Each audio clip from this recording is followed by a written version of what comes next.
करेंगे, शहजाद पूनावाला उनको याद दिलाएंगे उस बात को। देखिए एक बड़ा ये देखिए, एक तो राज्यपाल से मुलाकात हो रही है, वहाँ पर तमाम नेता मौजूद हैं। शिवराज सिंह चौहान वो पहले इस्तीफा देंगे, अब तक मुख्यमंत्री हैं वो इस्तीफा देंगे और उनका सबसे पहला ट्वीट आया है समर्थन में।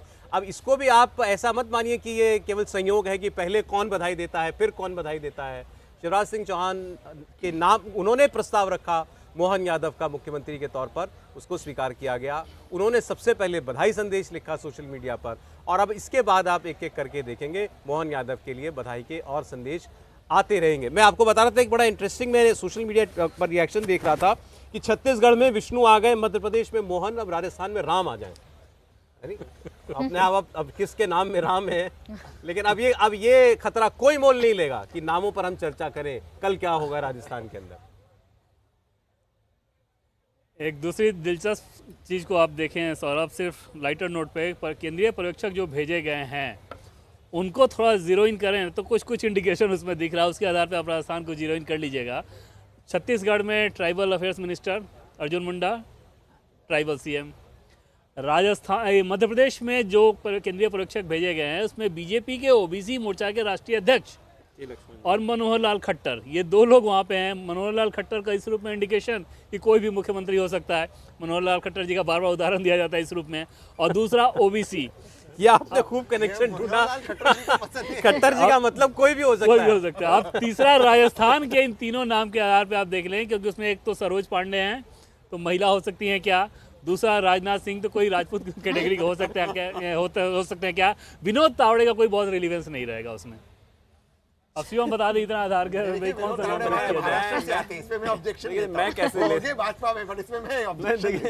मैं इसमें कोई वो तर्क लगा ही नहीं सकता। मैं कैसे लगा सकता हूँ? एक चीज बताइए, जहाँ 500 आदमियों का सर्वे फेल हो गया, मैं अपने सर पर इस तरह की जिम्मेदारी क्यों रखूं? सौरभ, मुझे मैं तो एक किसी व्यक्ति ने कभी ये नहीं कहा किसी भी लेवल पे कि जिन नामों, जैसे 7, 8, 10 नाम तक लोग बताते थे, ये भी एक नाम हो सकता है, ऐसा किसी ने भी नहीं बताया। और आज जब बार बार हम लोग अनाउंसमेंट से पहले कह रहे थे कि अभी तक तय नहीं हुआ है नाम, किसी को जानकारी नहीं, तो आप समझ सकते हैं कि वो कितना इन्फॉर्मेशन सटीक इस रूप में था कि कम से कम ये पता था कि भाई किसी को जानकारी नहीं है।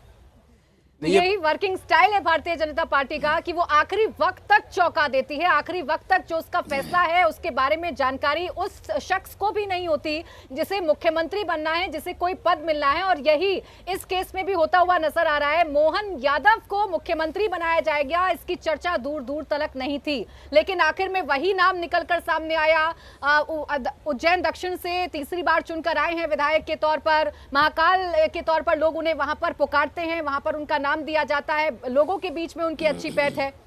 अब शिवराज जी का क्या होगा, लेकिन इस पर जरूर बात करनी चाहिए देवेंद्र। और शिवराज सिंह चौहान लगभग तय मानिए सौरभ कि वो दिल्ली में आएंगे और मुझे लगता है कि लोकसभा चुनाव उन्हें लड़ाया जा सकता है विदिशा से और उनकी भूमिका केंद्र की राजनीति में रहेगी। अगर बीजेपी जीतती है 2024 में, शिवम की पार्टी अगर जीतती है तो केंद्रीय कृषि मंत्री के तौर पर वो एक संभावित नाम रहेंगे, लेकिन फिर ये सारी संभावनाएं ही रहेंगी। फैसले कैसे हो रहे हैं और फिलहाल तो शिवम ये उम्मीद कर रहे होंगे कि जिस प्रकार से त्रिपुरा में विप्लव देव, तीरथ सिंह रावत उत्तराखंड में, वैसे ये साबित ना हो, क्योंकि ये भी बहुत बोलने वाले नेता के तौर पे जाने जाते हैं। विप्लव देव सीएम बनने के बाद कैसे कैसे बयान उन्होंने दिए, पार्टी कई बार किरकिरी हुई। तीरथ सिंह रावत ने तो 4 महीने में इतने कीर्तिमान बनाए कि पार्टी को उनको हटाना पड़ा।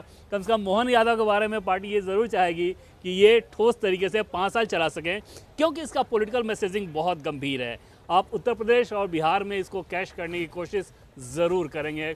इन दोनों राज्यों के नाम हम लोग इस लिहाज से ले रहे हैं, यहाँ पर बीजेपी को माना जाता है कि इस कास्ट का वोट उनको ना मिलके जो क्षेत्रीय दल हैं, यूपी में समाजवादी पार्टी, बिहार में आरजेडी, उनको मिलता है।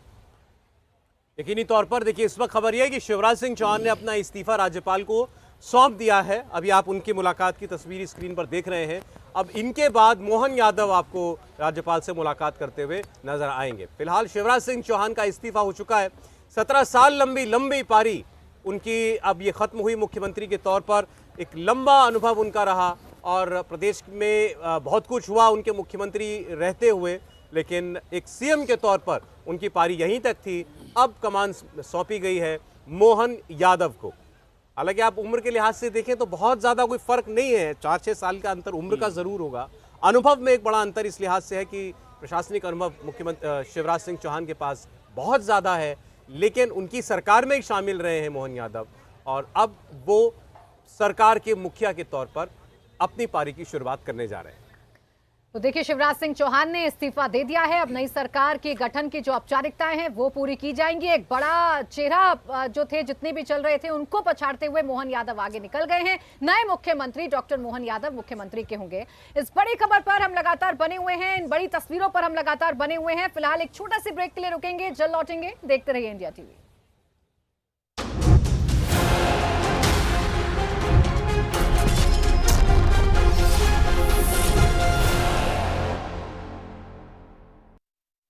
आयुर्वेद का ये सार है, आरोग्य का प्रकाश है, ये दिव्य है, अमूल्य है, पतंजलि च्यवनप्राश है।